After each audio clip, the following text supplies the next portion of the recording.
Hi hello నమస్తే welcome to Varma class room. మరి Varma class room లో ఆల్రెడీ 2 వీడియోస్ ని మనం కంప్లీట్ చేసుకున్నాం. సో సెకండ్ వీడియోలో ఆల్రెడీ మీకు చెప్పాను, ఒక 2 పార్ట్స్ అనేటువంటి దీంట్లో హార్డ్ గా ఉంటాయి. సో దాని మీద ఖచ్చితంగా బిట్ వస్తుంది కాబట్టి అవి మనం ఇప్పుడు చెప్పుకుంటే కన్ఫ్యూజ్ అవుతారు అని చెప్పేసిన విషయం మీకు అందరికీ తెలుసు. సో అక్కడ మనం ఏమైతే ఆ 2 టాపిక్స్ ఆపానో, ఒకటి ప్రయోగ పద్ధతి, 2 చర్యాత్మక పరిశోధన లేక యాక్షన్ రీసెర్చ్, ఆ రెండింటిని ఈ వీడియోలో కంప్లీట్ చేయబోతున్నాం. జాగ్రత్తగా వినండి, ఎందుకంటే ఖచ్చితంగా దీంట్లో ఒక బిట్ ని మనకేం చేస్తున్నారంటే అప్లికేషన్ లెవెల్లో ఇస్తున్నారు. కాబట్టి మీకు ఖచ్చితంగా అవసరమైనటువంటి టాపిక్ ఇది, జాగ్రత్తగా వినండి, ఓకేనా? సో ప్రవర్తనను అధ్యయనం చేయడానికి ప్రయోగ పద్ధతి అనేటువంటిది అత్యంత శాస్త్రీయమైన, గుర్తుపెట్టుకోండి, శాస్త్రీయమైన పద్ధతి, అలాగే వస్తు నిష్ఠత కలిగినటువంటి పద్ధతి ఏది అని అడుగుతున్నారు. ఏంటమ్మా? ప్రవర్తనను అధ్యయనం చేయడానికి ప్రయోగ పద్ధతి అనేటువంటిది అత్యంత శాస్త్రీయమైనటువంటి, అంటే సైంటిఫిక్ లెవెల్లో ప్రూవ్ అయినటువంటిది, అలాగే వస్తు నిష్ఠత కలిగినటువంటి పద్ధతి ఏది అంటే ప్రయోగ పద్ధతి. సో ఇక్కడ మనం ఆల్రెడీ నేను చెప్పుకున్నాం, 1879 సంవత్సరంలో విల్హెల్మ్ వూంట్ తనను తానుగా మనోవిజ్ఞాన శాస్త్రవేత్తగా ప్రకటించుకున్న వ్యక్తి.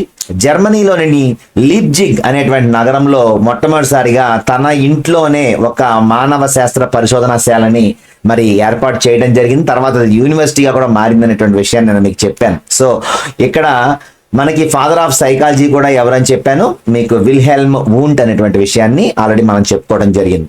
సో ప్రయోగం అంటే ఏంటి? ఒక దృగ్విషయాన్ని లేదా ఒక ప్రవర్తనను నియంత్రిత పరిస్థితుల్లో అధ్యయనం చేయటం. అంటే ఆల్రెడీ చెప్పుకున్నాం కదా, నియంత్రిత పరిస్థితులు అంటే ఏంటి? అన్ని మన కంట్రోల్లోకి తెచ్చుకోవటం. అంటే అక్కడ ఉన్న అంశాలన్నీ కూడా మనం నియంత్రించేటువంటి పరిస్థితిలోకి తెచ్చుకొని అప్పుడు మనం అక్కడ ఉన్నటువంటి ఆ ప్రవర్తనని అధ్యయనం చేయటమే ఇక్కడ మనం ప్రయోగం అని చెప్పుకుంటున్నాం. అయితే ప్రయోగంలో కొన్ని పదాలు, అంటే అసలు మెయిన్ ఈ ప్రయోగ పద్ధతి మొత్తం కూడా పదాలే ఇంపార్టెంట్. సో ఆ పదాలు వచ్చేస్తే మనకి ఆటోమేటిక్గా ఏదైనా చేయగలుగుతాం అనమాట, ఓకేనా? సో ఇక్కడ ప్రయోక్త అంటే ఎవరు అంటే, ఎవరైతే ప్రయోగం చేస్తారో ఆ పర్సన్ని ప్రయోక్త అంటాం. ఇతడు చరాలను నియంత్రిస్తాడు. అంటే చరాలు అనేటువంటివి ఉన్నాయి ఇక్కడ, మనకు నెక్స్ట్ ఆ చరాలు కూడా చెప్తాను. సో చరాలు మొత్తం, అంటే చరాలు అంటే మనం ఏం చెప్పుకుంటాం, వేరియబుల్స్ అనుకుంటాం కదా. సో ఈ వేరియబుల్స్ అన్నిటినీ కూడా ఈయన కంట్రోల్లో ఉంచుకుంటాడు అని చెప్తున్నాడు అనమాట, ఓకేనా? సో ఎవరైతే ప్రయోగం చేసే వ్యక్తి ఉన్నారో అతన్ని ప్రయోక్త అంటారు. సో ఈ ప్రయోక్త వేరియబుల్స్ అన్ని కూడా ఆయన కంట్రోల్లో ఉంచుకుంటాడు, ఓకేనా? అలాగే ప్రయోజ్యుడు అంటే ఎవరు? ఎవరైతే ప్రయోగ ప్రభావానికి గురి కాబడుతున్నాడో అతన్ని మనం ప్రయోజ్యుడు అంటాం, ఓకేనా? ప్రయోక్త, ప్రయోజ్యుడు, ఓకేనా? సో ప్రయోగంలో ప్రయోక్త ఎవరి ప్రవర్తనపై స్వతంత్ర చరం యొక్క ప్రభావాన్ని అధ్యయనం చేస్తారో వారిని ప్రయోజ్యులు అని పిలుస్తారనమాట, ఓకేనా? సో ఇక్కడ ఎవరైతే అనుభవిస్తున్నారో వాళ్ళు ప్రయోజ్యులు, ఎవరైతే ప్రయోగం చేస్తున్నారో వాళ్ళు ప్రయోక్త. సో నెక్స్ట్ వచ్చేసరికి చరం. సో ఈ చరం ఏంటి? ప్రయోగంలో మార్పును లేదా మార్పు కారణమయ్యేటువంటి అంశాన్ని మనం ఇక్కడ చరం అని పిలుస్తాం, ఓకేనా? ప్రయోగంలో మార్పును పొందే లేక మార్పునకు కారణమయ్యేటువంటిది లేదంటే మార్పు గురయ్యే అంశాన్ని చరము అని పిలుస్తాం. సో ఈ చరం ఎన్ని రకాలుగా ఉంది అని చూసుకుంటే, 1 స్వతంత్ర చరము, 2 పరతంత్ర చరము, 3 జోక్య చరము, ఓకేనండి? 1 స్వతంత్ర చరము, 2 పరతంత్ర చరము, 3 జోక్య చరము. నేను చెప్తున్నప్పుడు మీకు గ్రాంధికంగా అనిపిస్తుంది, కానీ కొంచెం సేపు అయిన తర్వాత మీకు ఈ పదాలన్నీ కూడా నోటికి వచ్చేస్తాయి అనమాట. ఎలాగనేది నేను చెప్తాను, ఓకేనా? సో స్వతంత్ర చరం అంటే ఏంటి? స్వతంత్ర చరం అంటే ఏంటి? ఇక్కడ మనం ప్రయోగం చేసే సమయంలో ప్రయోక్త తన ప్రయోగానికి అనుగుణంగా మార్చే చరాన్ని స్వతంత్ర చరం అంట, ఓకేనండి? ప్రయోక్త దేన్నైతే తన ప్రయోగానికి అనుగుణంగా మార్చాలనుకుంటున్నాడో దాన్ని స్వతంత్ర చరం అంటే ఇండిపెండెంట్ వేరియబుల్ అంటాం. సో ఇది ఎవరి ఆధీనంలో ఉంటుంది? ప్రయోక్త ఆధీనంలో ఉంటుంది.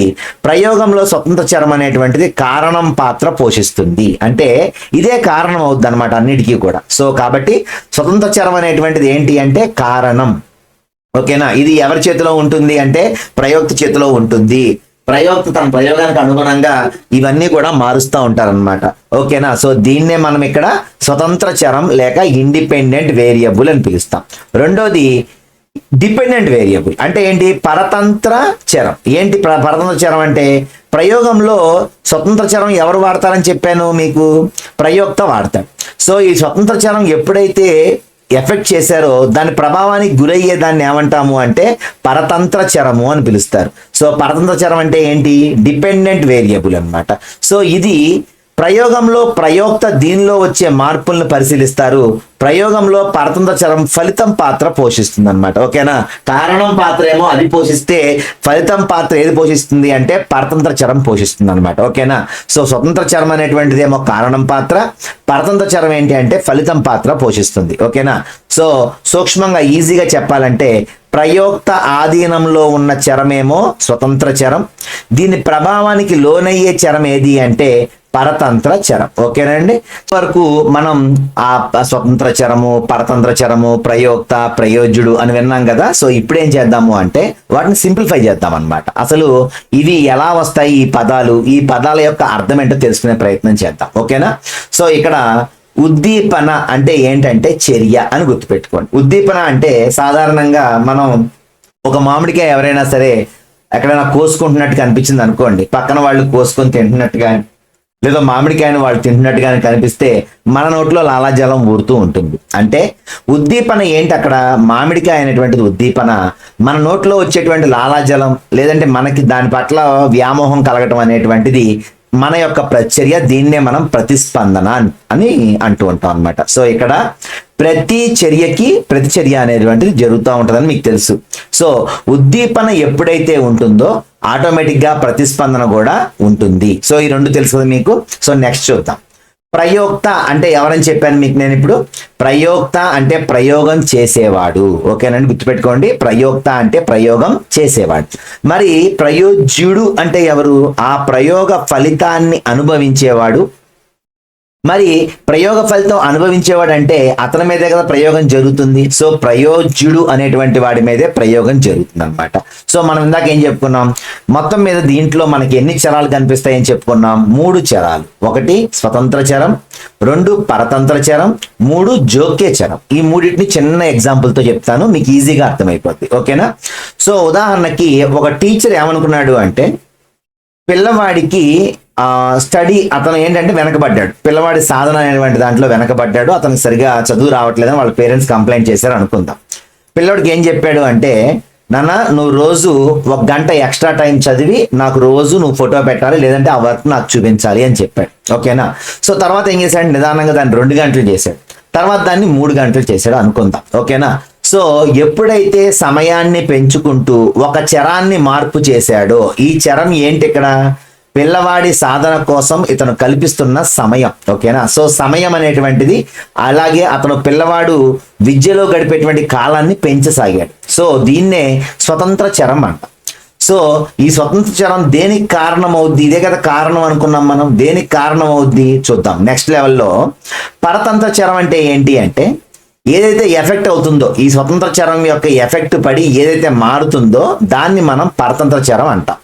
ఈ 1, 2, 3 గంటలు చదవటం వలన పిల్లవాడిలో ఏం మార్పు వస్తుంది అంటే పిల్లవాడి సాధన మెరుగుపడుద్ది, అంతే కదా. మరి వాడు అంతకుముందు చదవని వాడు ఒక 2 గంటలు 3 గంటలు పుస్తకం ముందు కూర్చున్నాడు అనుకోండి, ఆటోమేటిక్ గా వాడి అచీవ్మెంట్ అనేది పెరుగుద్ది, అంతే కదా.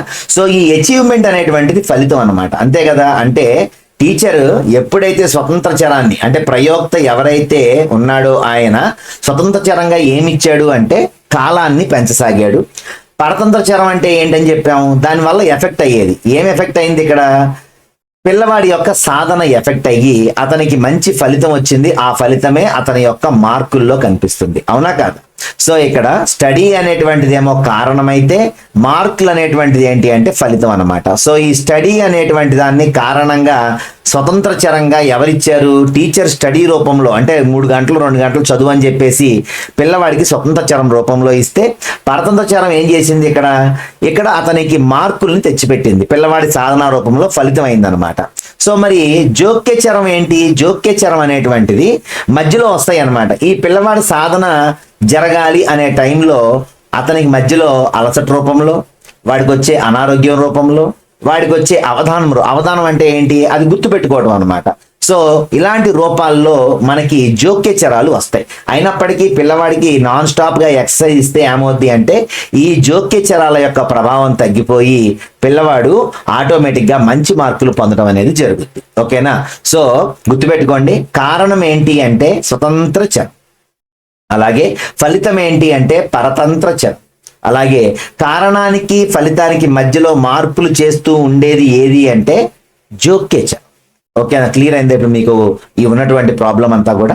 సో ఏంటి మనకి దీంట్లో ఏమేమి ఉంటాయని చెప్పుకున్నాం. ఉద్దీపన అంటే చర్య అని చెప్పాను, ప్రతిస్పందన అంటే ప్రతిచర్య అని చెప్పాను, ప్రయోక్త అంటే ప్రయోగం చేసేవాడు, ప్రయోజ్యుడు అంటేనేమో ప్రయోగ ఫలితాన్ని అనుభవించేవాడు. ఎన్ని చరాలు ఉంటాయి అంటే 3 చరాలు. స్వతంత్ర చరం అంటే ఏంటి అంటే అది ప్రయోక్త యొక్క ఆధీనంలో ఉంటుంది. మరి టీచరే కదా ప్రయోక్త ఇక్కడ. సో ఈయన ఆధీనంలో ఉండేటువంటి దీన్ని ఏం చేస్తాడు, దీన్ని మార్చాడు అనమాట. ఏం మార్చాడు, ఆ పిల్లోడు అసలు ఎప్పుడు చదివేవాడు కాదన్నప్పుడు అతనికి 2-3 గంటల పాటు చదువు అని చెప్పేసి అతనికి ఎక్సర్సైజెస్ ఇవ్వటము, లేదంటే అతనికి హోంవర్క్ ఇవ్వడం చేశాడు. సో ప్రయోగానికి అనుగుణంగా మార్చే చరాన్నే స్వతంత్ర చరం అంట. ఓకేనా, ఇది ఎవరి ఆధీనంలో ఉంటుంది, ప్రయోక్త ఆధీనంలో ఉంటుంది. ఇది కారణం పాత్ర పోషిస్తుంది. 3 క్లియర్ అయిపోయినాయి కదా ఇక్కడ. అలాగే పరతంత్ర చరం చూసుకోండి. ఇక్కడ ప్రభావానికి గురయ్యే చరం పరతంత్ర చరం అని చెప్పుకున్నాం. గురైందా గురవలేదా, మరి ఇక్కడ చదువుకోవడం వలన పిల్లవాడి సాధన మార్పు వచ్చిందా రాలేదా. సో ప్రయోక్త దీనిలో వచ్చే మార్పులను పరిశీలిస్తాడు. ప్రయోగంలో పరతంత్ర చరం అనేటువంటిది ఫలితం పాత్ర పోషిస్తుంది. సో ఫలితం వచ్చిందా రాలేదా. అలాగే ప్రయోక్త ఆధీనంలో ఉన్న చరం స్వతంత్ర చరం, అంతే కదా. ఇది ఎప్పుడూ కూడా ప్రయోక్త ఆధీనంలోనే ఉంటుంది ఈ స్వతంత్ర చరం. ఓకేనా, సో దీని ప్రభావానికి లోనయ్యే చరం ఏది అంటే పరతంత్ర చరం. దీనివల్ల ఎఫెక్ట్ అయ్యేది ఏంటి అంటే పరతంత్ర చరం. ఓకేనా, సో జోక్య చరం అంటే ఏం చెప్పాను మీకు, కారణానికి ఫలితానికి మధ్యలో మార్పులు కలిగించేది, ఇబ్బంది పెట్టేటువంటి దాన్ని మనం జోక్య చరంగా చెప్పుకుంటాం అనమాట. ఓకేనా, సో ఇది ఇక్కడ మనం చెప్పుకోవాల్సింది. సో ఇక్కడ ఎన్ని కామను. ఇక ఒక చిన్న ఉదాహరణతో ఇచ్చాడు. ఒక ఉపాధ్యాయుడు విద్యార్థుల సాధనపై కంప్యూటర్ ఆధారిత అభ్యసన ప్రభావాన్ని పరీక్షించి ఇచ్చాడు. ఓకేనండి, సో ఇక్కడ ఏం చేయాలనుకున్నాడు, విద్యార్థుల సాధనపై కంప్యూటర్ ఆధారిత అభ్యసన ప్రభావం ఎంతవరకు ఉంటుందా అని చూడాలనుకున్నాడు. అయితే ఈ లోపల కంప్యూటర్లకు ఏమొచ్చిందంటే వైరస్ వచ్చిందనమాట. సో ఇప్పుడు వైరస్ అనేది ఏమవుతుంది, దీంట్లో జోక్య చరమై. ఓకేనండి, సో ఒక ఉదాహరణతో ఇక్కడ మీకు ఇవ్వడం జరిగింది. సో ఇందాక మీకు చెప్పిన ఉదాహరణ గుర్తుపెట్టుకుంటే చాలు, మీకు అన్ని ప్రాబ్లమ్స్ కి మీరు ఆన్సర్ చేయగలుగుతారు. ఓకేనా, సో నెక్స్ట్ చెప్పుకున్నాం ప్రయోగ పద్ధతిలో మనకి సమస్యను గుర్తించటం. ఇవన్నీ మనకు తెలుసు కదా, ఆల్రెడీ మనం నిన్నే మాట్లాడుకున్నాం. సమస్యని గుర్తించటం, ఫస్ట్ ఐడెంటిఫికేషన్ చేస్తాము. సమస్యని నిర్వచించటం, దానికి డెఫినేషన్ ఇచ్చుకుంటాము. తర్వాత హైపోథెసిస్ పరికల్పనలను ఏర్పరచుకుంటాం. డాటా కలెక్షన్ చేసుకుంటాం. ఆ డాటాని వ్యాఖ్యానించుకుంటాం, విశ్లేషించుకుంటాం. తర్వాత ఒక నిర్ధారణకు వస్తాము, పరికల్పనల్ని ఆమోదిస్తాం. సో ఈ క్రమాన్నే శాస్త్రీయ పద్ధతి లేక దీన్నే పరిశోధన అని పిలుస్తారు. మరి ఈ 7 స్టెప్పుల్లో ఇక్కడ నేను గొన్న ఏనుగు దంతం అని నేను పెట్టుకున్నటువంటి ఒక కోడ్ అనమాట. అంతకుముందు పెట్టుకున్నటువంటి కోడ్ నేను చదువుకునేటప్పుడు మీరు కూడా అలాగే పెట్టుకుంటారంటే సమస్యను గుర్తించటం, సమస్యను నిర్వచించటం, అలాగే సమస్యను అంటే పరికల్పనలను ఏర్పరచుకోవటం, దత్తాంశాలను సేకరించటం. అంటే ఈ 4 ముందు గుర్తుపెట్టుకుంటే మనకి మిగిలినవి 3 ఉంటాయి. ఏంటి, ఆ దత్తాంశాలని విశ్లేషిస్తాము, తర్వాత నిర్ధారణకు వచ్చేస్తాము, ఆ తర్వాత పరికల్పనలు అనేటువంటిది మనం ఆమోదించుకుంటాం అనమాట. కాబట్టి ఒకవేళ ప్రయోగ పద్ధతిలో లేక శాస్త్రీయ పద్ధతిలో 3వ స్టెప్ ఏంటి అని అడిగాడు అనుకోండి, హైపోథిసిస్. ఓకేనా, సో ఇక్కడ మనకి పరికల్పనలను ఏర్పరచుకోవడం అన్నమాట. సో ఇక్కడ మనకి ఇలాంటివన్నీ కూడా అడిగేటువంటి అవకాశం ఉంది కాబట్టే ఈ పాఠాన్ని నేను విడిగా చెప్తున్నాను. కాబట్టి దీనిలో ప్రతి బిట్టు ఇంపార్టెంటే, జాగ్రత్తగా ప్రతి ఒక్కదానికి కోడ్ నే పెట్టింది రాసుకోండి. మీకు ఇంకా ఈజీ కోడ్స్ ఉంటే మీరు కూడా దాన్ని వాడుకోండి. ఓకేనా, సో ప్రయోగాలు ఎన్ని సమూహాల్లో జరుగుతాయి అనేటువంటిది అడుగుతారు. ప్రయోగాలు ఎప్పుడూ కూడా 2 సమూహాల్లో జరుగుతాయి. ఓకేనండి, మీకు గుర్తున్నాయి కదా ఇప్పుడు చెప్పినవన్నీ కూడా, ప్రయోక్త, ప్రయోజ్యుడు, ఉద్దీపన, ప్రతిస్పందన, అలాగే స్వతంత్ర చరం, పరతంత్ర చరం, జోక్య చరం. అంతవరకు అయిపోయిన తర్వాత ప్రయోగ సమూహాలు అంటే ప్రయోగాన్ని చేసే సమూహాలని ఏమని పిలుస్తారని అడుగుతారనమాట. ఏంటి అంటే ప్రయోగ పరిస్థితికి గురి కాని సమూహాన్నేమో నియంత్రిత సమూహం అంటాము. ఓకేనా, ఎవరైతే ప్రయోగ పరిస్థితికి లోనవుతారో ఆ సమూహాన్ని అనియంత్రిత లేక ప్రయోగ సమూహం అని పిలుస్తాం. గుర్తుపెట్టుకోండి. ఓకేనా, ప్రయోగ పరిస్థితికి గురి కాని సమూహాన్ని ఏమంటాము, నియంత్రిత సమూహం అంటాం. ఓకేనా, అలాగే ప్రయోగ పరిస్థితికి లోనయ్యే సమూహాన్ని ప్రయోగ సమూహం అంటాం, లేదంటే అనియంత్రిత సమూహం అని పిలుస్తాం అనమాట. ఓకేనా, సో ఈ 2 కూడా కొంచెం జాగ్రత్తగా గుర్తుపెట్టుకోండి. అంటే ఇది న్యాచురల్ స్టేజ్ అనమాట. ఇందులో ఎటువంటి మార్పులు లేని స్టేజ్, న్యాచురల్ ఇది. ఓకేనా, నియంత్రిత అనేటువంటిది న్యాచురల్ స్టేజ్ అనమాట. కానీ ఇది మాత్రం ఎక్స్పెరిమెంటల్ స్టేజ్ అనమాట. ఓకేనా. ఎక్స్పెరిమెంటల్ స్టేజ్ అంటే ఏంటి, దీని మీద ప్రయోగం అనేటువంటిది చేసేస్తారనమాట, ఈ గ్రూప్ మీద ప్రయోగం చేస్తారు, అందుకనే దీన్ని ప్రయోగ సమూహము అని పిలుస్తారు. ఎటువంటి ప్రయోగం, దీని మీద ఎటువంటి ప్రయోగం చేయరు, నార్మల్ గా ఉంటది కాబట్టి దీన్ని న్యాచురల్ స్టేజ్ అని పిలుస్తారు అనమాట. ఓకేనా. సో ఈ రెండు మీకు కొంచెం గుర్తుపెట్టుకోండి. నెక్స్ట్ మనం చూడాల్సింది ఏంటి అంటే, ఇక్కడ ఈ నియంత్రిత సమూహము ప్రయోగ సమూహంలో మనకి మొత్తం ఎన్ని రకాలుగా జరుగుతాయి అంటే ఖచ్చితంగా బిట్ వచ్చేటువంటి అవకాశం ఉన్నటువంటి టాపిక్ ఇదే అనమాట. ఓకేనా. కాబట్టి ఇది కొంచెం జాగ్రత్తగా విన్నారంటే ఇంకా మన పాఠాన్ని మీరు బాగా విన్నట్టే అర్థం అనమాట. ఓకేనా. సో గుర్తుపెట్టుకోండి, నియంత్రిత అంటే ప్రయోగం జరిగిందా జరగలేదా, న్యాచురల్ అని చెప్పాను కదా, ఇది న్యాచురల్ గ్రూప్ అనమాట. ఇదేమో ఎక్స్పెరిమెంటల్ స్టేజ్ అనమాట. ఓకేనా. Experimental stage. సో మనకి ఎప్పుడు కూడా ఏ ప్రయోగం జరిగినా కూడా నియంత్రిత అలాగే ప్రయోగ రెండు గ్రూప్స్ ఉంటాయి, అవునా. సో ఇక్కడ ఏక సమూహ నమూనా అంటే ఏం చేస్తారు అంటే, ఇప్పుడు ఉదాహరణకి ఒక చిన్న స్కూల్ ఉందనుకోండి, ఆ చిన్న స్కూల్లో పిల్లలు ఎలా ప్రవర్తిస్తున్నారు ఏదైనా ఒక సిచ్యువేషన్ లో అని టీచర్ చేయాలనుకోండి, ఏం చేస్తారు, టీచర్ ఫస్ట్ ఏం చేస్తారంటే అదే గ్రూపుని, ఏక సమూహము అంటే గుర్తుపెట్టుకోండి ఒకటే గ్రూప్ ఉంటుంది, దీంట్లో 2 గ్రూపులు 3 గ్రూపులు ఉండవు అనమాట, ఒకటే గ్రూప్. ఓకేనా. సో అదే గ్రూప్ ఏం చేస్తారు అంటే, ముందు ఏం చేస్తాడు, ఫస్ట్ న్యాచురల్ స్టేజ్ లో వాళ్ళు ఎలా ప్రవర్తిస్తున్నారో రికార్డ్ చేసుకుంటాడు. తర్వాత ఏం చేస్తాడు, అదే గ్రూప్ని సేమ్ ఈ గ్రూప్ లో 5గురిని పంపించాడు అనుకోండి, ఈ 5గురినే మళ్ళీ ఇక్కడ పంపిస్తాడు. పంపించి ఏం చేస్తాడంటే వాళ్ళ మీద ప్రయోగానికి అతను ఏం చేయాలనుకుంటున్నాడో ఆ ప్రయోగం చేసి వాళ్ళని పరిశీలిస్తాడు.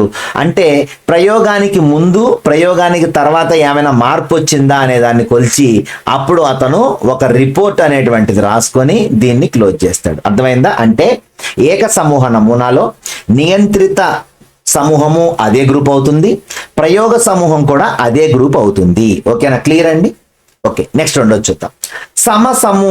సమసమూహాల నమూనా అంటే, సమసమూహాల నమూనా అంటే ఏంటి అంటే, దీంట్లో 2 గ్రూప్స్ తీసుకుంటాం. ఓకేనండి. దీంట్లో 2 గ్రూప్స్ తీసుకుంటారు. తీసుకొని ఫస్ట్ ఏం చేస్తారంటే, ఒక గ్రూప్, సపోజ్ ఈ గ్రూప్ లో 5గురిని తీసుకున్నారు, దీనికి ఏ అని పేరు పెట్టారు. ఇంకో గ్రూప్ తీసుకున్నారు, దీంట్లో కూడా 5గురిని తీసుకున్నారు, దీంట్లో బి గ్రూప్ అని పేరు పెట్టారు. సో ఈ ఏ గ్రూప్ కి పూర్వ పరీక్ష ప్రీ టెస్ట్, తర్వాత అతను ఏం మార్పు చేయాలనుకుంటున్నాడో ఆ మార్పు అంటే న్యాచురల్ స్టేజ్ గానే అలాగే ఉంచుతాడు, ఏ మార్పు లేకుండా అలాగే ఉంచి తర్వాత వీళ్ళకి చివరి పరీక్ష పెడతాడు. కానీ ఇక్కడ ఏమవుద్ది, వీళ్ళకి ఫస్ట్ పరీక్ష పెడతాడు, ఇతను ఏ మార్పు ఇక్కడ చేయలేదు ఈ గ్రూప్ కి, కానీ ఇక్కడ ఏం చేస్తాడంటే ఏ మార్పు చేయాలనుకుంటున్నాడో ఆ మార్పు చేసి ఆ తర్వాత అంచె పరీక్ష నిర్వహిస్తాడు. ఇక్కడ వీళ్ళలో ఏమైనా మార్పు వస్తుందా, రాదుగా. ఎందుకని, అసలు ఎటువంటి మార్పు చేయనప్పుడు పూర్వ పరీక్ష పెట్టినా అంచె పరీక్ష పెట్టినా ఒకటే రిజల్ట్ వస్తుంది. కానీ ఇక్కడ ప్రయోగం జరిగింది కాబట్టి పూర్వ పరీక్షకి అంచె పరీక్షకి డిఫరెన్స్ వస్తుంది. సో దాన్ని అతను ఇక్కడ రిపోర్ట్ గా రాసుకుంటాడు అనమాట. సో గుర్తుపెట్టుకోండి, ఇక్కడ 2 గ్రూపులు ఉంటాయి. ఒక గ్రూప్ ఏమో నియంత్రితలో ఉంటుంది, ఒక గ్రూప్ ఏమో ప్రయోగ సమూహంలో ఉంటుంది. గుర్తుపెట్టుకోండి, ఏక సమూహంలో ఒకటే గ్రూపు నియంత్రితలో ఉంటుంది, అదే గ్రూపు ప్రయోగంలో కూడా ఉంటుంది. ఇక్కడ వచ్చేసరికి 2 గ్రూపులు ఉంటాయి సమసమూహంలో. ఒక గ్రూప్ కి ఎటువంటి ఏమీ చేయకుండా నియంత్రిత పరిస్థితిలో ఉంచి అతనికి నియంత్రిత సమూహంగా ఉంచి పూర్వ పరీక్ష అంచె పరీక్ష చేస్తారు. ఒక గ్రూప్ కి మాత్రం ఖచ్చితంగా రెండో గ్రూప్ కి ప్రయోగ సమూహంగా తీసుకొని ఆ ఎక్స్పెరిమెంట్ చేసి పూర్వ పరీక్ష అంచె పరీక్ష నిర్వహిస్తారు. ఓకేనా. క్లియర్ అండి. సో నెక్స్ట్ భ్రమణ సమూహాల నమూనా. భ్రమణ సమూహాలు అంటే మీకు అర్థమైపోవాలి ఏంటి, తిరుగుతూ ఉంటారు కదా భ్రమణం అంటే. సో ఏం జరుగుద్ది అంటే, ఫస్ట్ ఈ గ్రూప్ లో ఫస్ట్ 2 గ్రూపులు కదా. సో ఏ గ్రూప్ కి ఏం చేశాడు ఈయన, ఏ గ్రూప్ కి బి గ్రూప్ కి ఎగ్జామ్ పెడతారు. సేమ్ ఎలాగా ఇంతకు ముందు అక్కడ సమసమూహంలో ఎలా చేశామో అలాగే చేస్తాడు. కానీ దీనిలో ఇంకొక లిటిగేషన్ ఏంటి అంటే, భ్రమణం అంటే ఏంటి, తిరగాలి కదా. కాబట్టి బి గ్రూప్ వాళ్ళు మళ్ళీ నియంత్రిత సమూహంలోకి వచ్చి ఇక్కడ కూడా పూర్వ పరీక్ష అంచె పరీక్ష జరుగుద్ది. తర్వాత బి గ్రూప్ లో ఉన్న వాళ్ళు ఏ గ్రూప్ లోకి వెళ్తారు, ఏ గ్రూప్ లో ఉన్న వాళ్ళు మళ్ళీ బి గ్రూప్ లోకి వస్తారు. అంటే ఒకసారి నియంత్రితలో ఉన్న వాళ్ళు అంటే ఏ గ్రూప్ ఇక్కడ నియంత్రితలో ఉంది, కానీ నెక్స్ట్ ఎందులోకి వెళ్తారు, వాళ్ళు ప్రయోగంలోకి వెళ్తారు. ఇక్కడ చూడండి, బి గ్రూప్ ప్రయోగంలో ఉంది, నెక్స్ట్ ఎక్కడికి వెళ్తారు, వీళ్ళు నియంత్రితలోకి వెళ్ళిపోతారు అనమాట. సో అలా వీళ్ళకి భ్రమణం అంటే అందులోనూ ఇందులోనూ రెండిట్లో పెట్టేటువంటి పరీక్ష ఈ నమూనాని భ్రమణ సమూహాల నమూనా అంటారు. ఓకేనా. ఇక లాస్ట్ది ఏంటది, బహుళ సమూహాల నమూనా. ఏంటి బహుళ సమూహాలు అంటే, ఇంతకు ముందు ఒకటి చెప్పాం ఏక సమూహలో, సమసమూహలో 2 చెప్పాం, భ్రమణ సమూహలో 2 గ్రూపులే చెప్పాము, ఒకసారి నియంత్రితలో, ఒకసారి ప్రయోగంలో, మళ్ళీ వాళ్ళు ఒకసారి నియంత్రితలో, ఇంకోసారి ప్రయోగంలో కనిపిస్తారని చెప్పుకున్నాం. ఇక బహుళము అంటే మీకు ఏంటి, ఎక్కువ. సో ఎక్కువ గ్రూపులు ఉంటాయి అనమాట. అంటే ఒకటి ఉండొచ్చు, ఒకటి కంటే 1, 2, 3, 4 అని ఉన్నాయి కదా. సో కనీసం 2 కంటే ఎక్కువ ఉంటాయి అనమాట. 2 కానీ 3 కానీ 4 కానీ ఎన్నైనా ఉంటాయి. కానీ ఒకటి మాత్రం ఎప్పుడూ నియంత్రిత సమూహంగానే ఉంటుంది. మిగిలిన 3 మాత్రం ప్రయోగ సమూహాలుగా ఉంటాయి. మరి తేడా తెలియాలిగా. ఫస్ట్ గ్రూప్ సాధించలేనటువంటి విషయం రెండో గ్రూపో, మూడో గ్రూపో, 4వ గ్రూపో సాధిస్తేనే కదా ఇతను ఒక రిపోర్ట్ తయారు చేసుకోగలడు. కాబట్టి ఈ రిపోర్ట్ చేసుకోవడానికి అతనికి అవసరం ఏంటి అంటే ఒక గ్రూపుని మాత్రం నియంత్రితలో ఉంచి మిగిలిన గ్రూపుని ప్రయోగ సమూహంలో ఉంచుతాడు అనమాట. ఓకేనా. సో ఇదే ఇక్కడ 4 పేజీల్లో ఇచ్చారు మీకు. ఓకేనా అండి. మీకు 4 పేజీల్లో ఇదంతా ఇచ్చారు. నేను ఇదంతా మీకు ఆ చిన్న టేబుల్లో చెప్పేశాను. ఓకేనా. సో ఇది ఇక్కడ మీరు గుర్తుపెట్టుకోవాల్సినటువంటి విషయం. సో ఇక్కడ ప్రయోగ పద్ధతి ప్రయోజనాలు ఏంటి అని చూసుకుంటే మనం చెప్పుకున్నాం. అసలు ఫస్టే శాస్త్రీయమైనటువంటి పద్ధతి, విశ్వసనీయత ఎక్కువగా ఉండే పద్ధతి, కార్యకరణ సంబంధాలు నెలకొల్పవచ్చు. అంటే కాజ్ ఎఫెక్ట్, అంటే ఏది మార్పు చేస్తే ఎటువంటి ఫలితం వస్తుంది, కారణము ఫలితము. సో చెప్పుకున్నాం కదా, కారణము ఫలితము అనేటువంటివి ఇందులో కనిపిస్తాయని. సో కారణము ఫలితము కనిపించేదాన్నే కార్యకరణ సంబంధము అంటాం. అలాగే వస్తునిష్టత ఎక్కువగా ఉంటుంది. ఉపాధ్యాయులు తమ బోధనా పద్ధతులను పరీక్షించుకొని మెరుగుపరుచుకోవచ్చు. ఓకేనండి. తర్వాత మరి దీంట్లో కష్టాలు ఏంటి అంటే జోక్య చరాలని మనం అదుపు చేయలేం కదా. ఎందుకని, అవి ఎప్పుడు వస్తాయో, ఎలా వస్తాయో, ఎటు నుంచి వస్తాయో ఎవరికి తెలియదు. అలాగే అన్ని రకాల ప్రవర్తనలను మనం ప్రయోగశాలలో ప్రవేశపెట్టి పరిశీలించలేం. అవునా కదా. కొన్ని జంతు ప్రవర్తనలు ఉంటాయి. వాటిని మనం ఇప్పుడు సపోజ్ ఇది తిమింగలం యొక్క ప్రవర్తన చేయాలంటే సముద్రం లోపలికి వెళ్ళి చేయాలి. అది మనం బయట చేయలేం కదా, ప్రయోగశాలలో చేయలేం కదా. సో అలాగనమాట. అలాగే కొన్ని ప్రయోగాలు ఏం చేస్తారంటే జంతువుల మీద, పక్షుల మీద నిర్వహించి వాటిని మానవ ప్రవర్తనకు అన్వయిస్తారు. ఇది ఎంతవరకు సమంజసమైనది తెలుసుకోవాలి. అంటే ఎలాగో ఖచ్చితంగా ఒక ఎర్ర అనేటువంటిది లేకుండా జరగదు. ఒక 10% 15% ఎర్ర అనేటువంటిది ఉంటుంది ప్రతి విషయంలో కూడా. సో కాబట్టి ఎంతవరకు ఇది సమంజసం, జంతువులపై పక్షులపై నిర్వహించి వాటిని మానవ ప్రవర్తనకు అన్వయించడం అనేటువంటిది అనేది చూసుకుంటే ఇక్కడ ఎక్కువగా మనకి జంతువుల్లో మనకి చింపాంజీ తీసుకుంటారు. చింపాంజీస్ ఈక్వల్ టు హ్యూమన్స్ అనమాట. అందుకనే అంటే అవి సుమారు మనకి 97-96% మనకి మ్యాచ్ అవుతాయి. సో అందువల్ల మన ప్రవర్తనకి వాటి ప్రవర్తనకి సేమ్ ఉంటాయి కాబట్టి వాటి మీద ఎక్కువగా టెస్ట్ చేస్తూ ఉంటారు. అలాగే వీటి మీద చాలా డబ్బు, సమయం అవసరం. ఎందుకని, దాని మీద ప్రయోగం చేశాక ఏం మార్పులు వచ్చినాయి, దీని మీద ప్రయోగం చేశాక ఏం మార్పులు వచ్చినాయో మొత్తం రికార్డ్ చేసుకోవాలి, రిపోర్ట్స్ రాసుకోవాలి. సో అవి సబ్మిట్ చేయాలి. సో కాబట్టి ఎక్కువ టైం తీసుకుంటుంది అనే విషయాన్ని మీరు గుర్తుపెట్టుకోండి. ఇక రెండవది నేను వదిలేసినటువంటి టాపిక్ల్లో సెకండ్ టాపిక్ ఏంటి? ఆ సెకండ్ టాపిక్ చెప్పాను మీకు. ఏంటది? చర్యాత్మక పరిశోధన లేక యాక్షన్ రీసెర్చ్. ఏంటి యాక్షన్ రీసెర్చ్ అంటే అనేది చూద్దాం. ఓకేనా. సో ఇక్కడ మనకి నిజ జీవితంలో ఎదురయ్యే సమస్యలకు పరిష్కారాలు అన్వేషించే ప్రక్రియ. గుర్తుపెట్టుకోండి, నిజ జీవితంలో మనకి ఎదురయ్యేటువంటి సమస్యల పరిష్కారం. ఓకేనా. సమస్యల పరిష్కారం. సో ప్రాబ్లం అన్నమాట. ప్రాబ్లం చూసుకుంటాం ఫస్ట్. ఆ ప్రాబ్లంకి సొల్యూషన్ అనేటువంటిది వెతకడం కోసం, ఓకేనా, ఆ సమస్యల యొక్క పరిష్కారాన్ని అన్వేషించే ప్రక్రియనే ఇక్కడ మనం చర్యాత్మక పరిశోధన లేక యాక్షన్ రీసెర్చ్ అని పిలుస్తాం అన్నమాట. ఓకేనా. సో ఇది ఎవరు చెప్పారు? కోరే, స్టీఫెన్ ఎం కోరే చెప్పారనమాట. స్టీఫెన్ ఎం కోరే ఏమని చెప్పారు అంటే నిజ జీవితంలో ఎదురయ్యే సమస్యలకు పరిష్కారాలను అన్వేషించే ప్రక్రియనే చర్యాత్మక పరిశోధన అని పిలుస్తారు అని చెప్పారు. ఎందుకని, ఇక్కడ మనం చూసుకుంటే సాధారణంగా ఉపాధ్యాయులు బాలలతో అభ్యసన ప్రక్రియల్లో పాల్గొంటున్నప్పుడు వారు బోధనాభ్యసనాల్లో ఎదురయ్యే సమస్యలకు ఉపాధ్యాయులే పరిష్కార మార్గాలు వెతుక్కోవడానికి ఉపయోగపడుతుందన్నమాట. అంటే టీచింగ్ లెర్నింగ్ ఎప్పుడైతే ప్రాసెస్ జరుగుతూ ఉంటుందో దీనిలో కొన్ని ప్రాబ్లమ్స్ అనేటువంటివి కనిపిస్తాయి. దానికి సొల్యూషన్స్ ఎవరు వెతుక్కోవాలి? టీచర్సే వెతుక్కోవాలి. కాబట్టి వాళ్లే వెతుక్కోవడానికి, ఆ సమస్యకి పరిష్కారం వాళ్లే వెతుక్కోవడానికి. ఎందుకని, మరి ఆ సమస్యకు పరిష్కారం అనేటువంటిది వేరే వాళ్ళు చూపించారు అనుకో, టీచర్ దాన్ని అడాప్ట్ చేసుకొని యాక్సెప్ట్ చేసి అక్కడ మళ్ళీ ఆ ప్రయోగం చేసి పిల్లవాళ్ళ ప్రవర్తనలో మార్పు వస్తుందా లేదా అని టెస్ట్ చేయడానికి బోల్డ్ టైం పడుతుంది. అదే టీచరే మార్చుకున్నాడు అనుకోండి, వెంటనే తెలిసిపోద్ది, అమ్మో ఇది పెడితే పిల్లల ప్రవర్తనలో మార్పు రాలేదు కాబట్టి దీన్ని వెంటనే మార్చేయాలి అని చెప్పేసి అతనే వెంటనే మార్చుకుంటాడు అనమాట. కాబట్టి వారు ఏ పరిష్కారాలు లేక ఆచరణలు మార్చితే మంచిది అనుకుంటారో వాటిని గురించి అన్వేషించి ప్రశ్నలు రూపొందించుకుని వారు అనుకున్నటువంటి మార్పులను ప్రయోగించి ఫలితాలను విశ్లేషించి సమస్యను పరిష్కరించుకొని క్రియాశీలమైనటువంటి పరిశోధననే మనం ఇక్కడ చర్యాత్మక పరిశోధన అని చెప్తాము అని చెప్పిన వ్యక్తి ఎవరు అంటే స్టీఫెన్ ఎం కోరే. ఓకే, సో నెక్స్ట్ స్టీఫెన్ కెమ్మిస్ ఏం చెప్పారు అంటే ఇక్కడ కొన్ని విషయాలని మనకి చెప్పడం జరిగింది. ఏం చెప్పారు ఆయన? అభ్యసన సమయంలో ఎదురయ్యే సమస్యలకు ఎందుకు, ఎలా, ఎట్లా, ఏమి, ఎక్కడ ప్రశ్నలన్నీ కూడా ఎవరు చెప్పారు అంటే కెమ్మిస్ గారు చెప్పారు, స్టీఫెన్ కెమ్మిస్.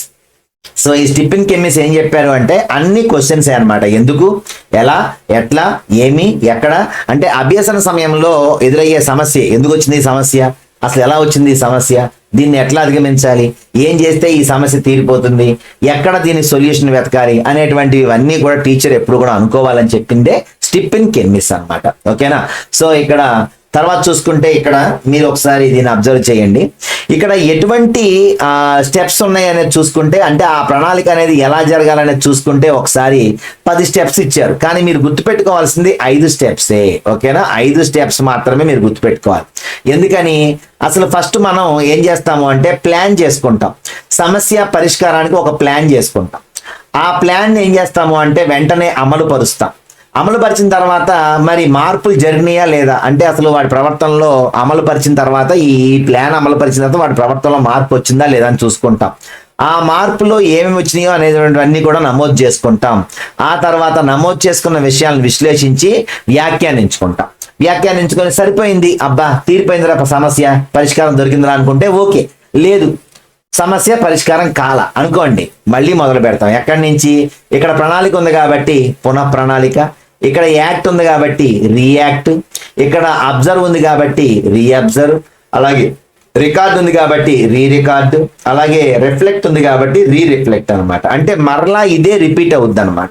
సో అందుకనే ఇక్కడ మనకి పునః ప్రణాళిక, పునః ఆచరణ, పునః పరిశీలన, పునః నమోదు, పునః విశ్లేషణ. సో ఇవన్నీ కూడా మనం చేసుకుంటామని చెప్తున్నారు. సో దీని కోడ్గా మీరు PAORR అంటే ప్లాను, ముందు ప్లాన్ చేసుకుంటాం, తర్వాత దాన్ని ఏం చేస్తాం, యాక్ట్ చేస్తాం, అమలు పరుస్తాం, ఆచరణలో తీసుకొస్తాం, తర్వాత అబ్జర్వ్ చేస్తాం, తర్వాత ఏం చేస్తాం, రికార్డు చేస్తాం, తర్వాత రిఫ్లెక్ట్ చేస్తాం అనమాట. సో ఇవి కుదరకపోతే మళ్ళీ రీప్లాను, రియాక్ట్, రీఅబ్జర్వ్, రికార్డు, రిఫ్లెక్ట్, అంతే.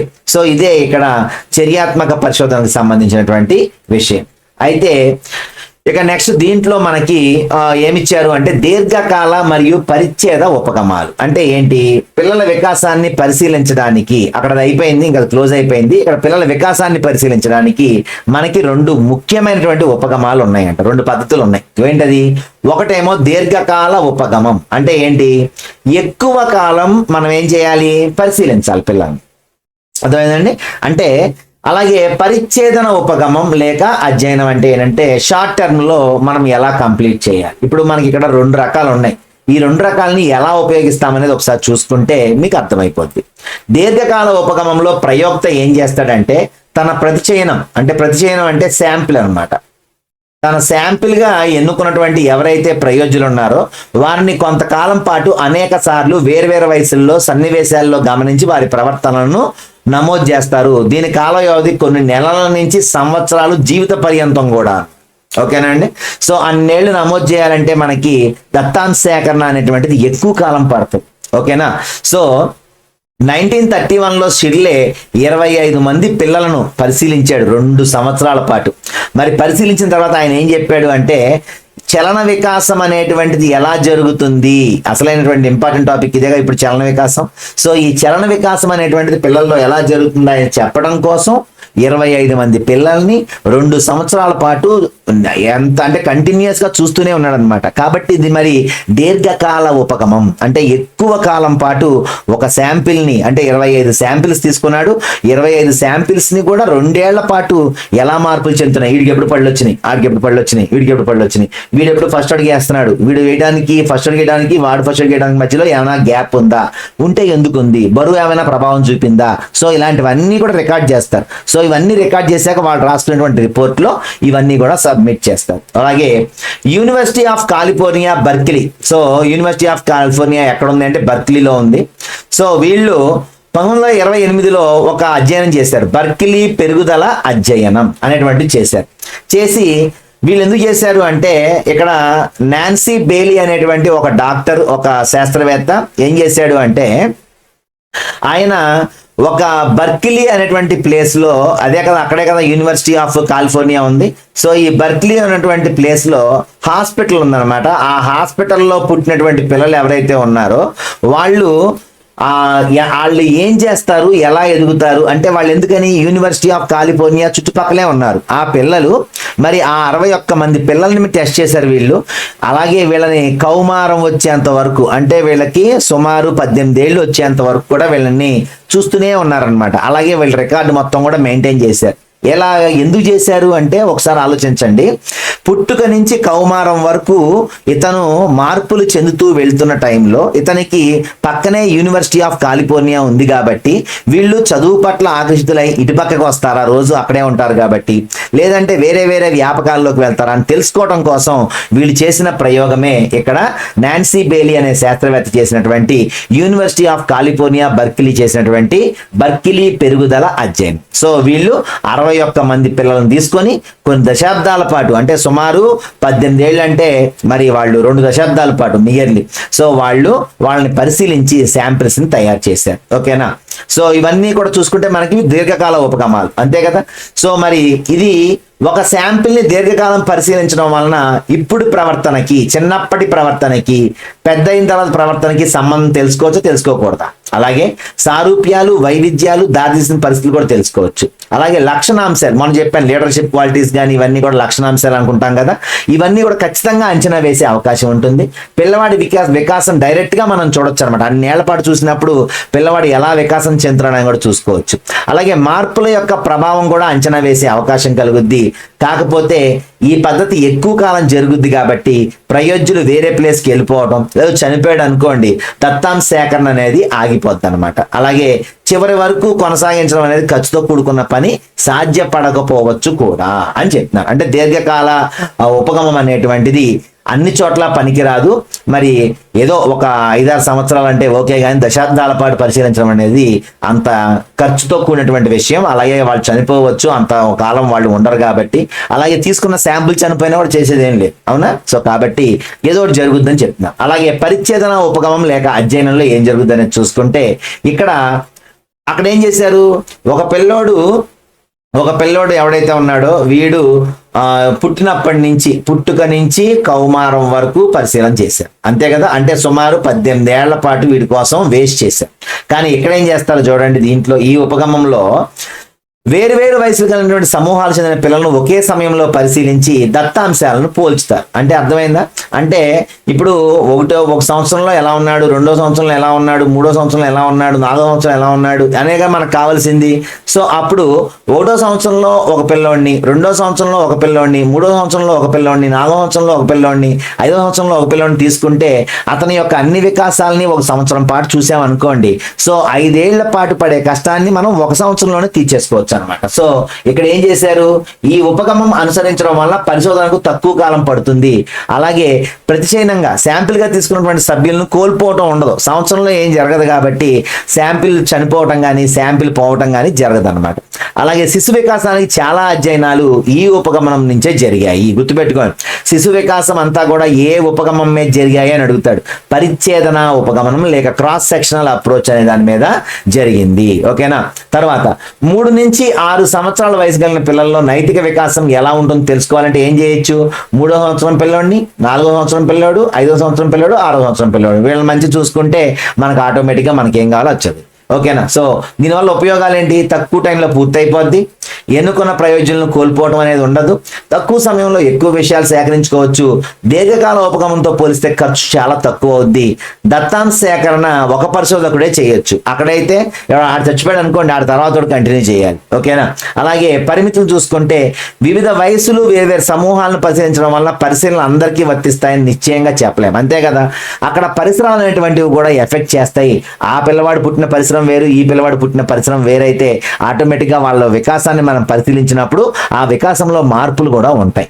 అలాగే కాలంతో పాటు వచ్చే పరిసరాల లేక సాంస్కృతిక కారకాలను పరిగణించడం అనేటువంటిది ఉండదు అని చెప్తున్నారు అనమాట. ఓకేనా. సో ఇది మనకి ఈ లెసన్ కి సంబంధించి ఓకేనండి. కాబట్టి ఈ లెసన్ లో మీకు ఆగిపోయిన 2 టాపిక్స్ చెప్పాను. దాంతో ఫస్ట్ లెసన్ అనేటువంటిది మొత్తం పూర్తిగా కంప్లీట్ అయిపోయింది. ఒకసారి అర్థం కాకపోతే మరలా ఒకసారి వినే ప్రయత్నం చేయండి. మళ్ళీ వింటే మీకు ఖచ్చితంగా అర్థమైపోతుంది.